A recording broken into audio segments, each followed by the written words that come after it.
গাছগুলো এখনও কোনো সমস্যা হয়নি, গাছগুলো ভালোই আছে, কারণ লাগানোর সাথে সাথেই কালকে হলো এখানে যথেষ্ট পরিমাণে পানি দেওয়ার কারণে গাছগুলো সুস্থ সবল আছে। এবং আসসালামু আলাইকুম, এটা যেটা দেখাচ্ছি সেটা আমার হলো বাগানের পুরাতন একটা হচ্ছে করলার মাচা। এই মাচাটা ব্যবহার করে আবার আমি এখানে করলা লাগাই দিয়েছি। এই যে করলা, এটা হচ্ছে মাঝারি সাইজ করলা। এই গাছটা গতকালকে লাগানো এই চারাটা, এবং চারাগুলো একটু বড় বড়ই ছিল।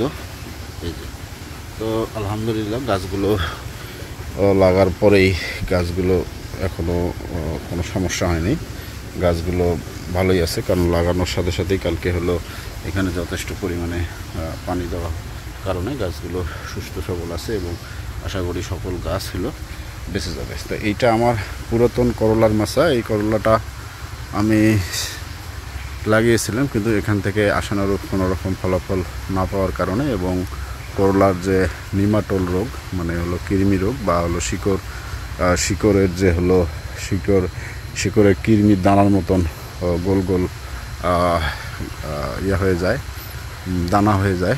সেটা হয়ে যাওয়ার কারণে করলা গাছগুলো আমার স্বাভাবিক যে ফলন বা স্বাভাবিক যে বৃদ্ধি সেটা হয়নি।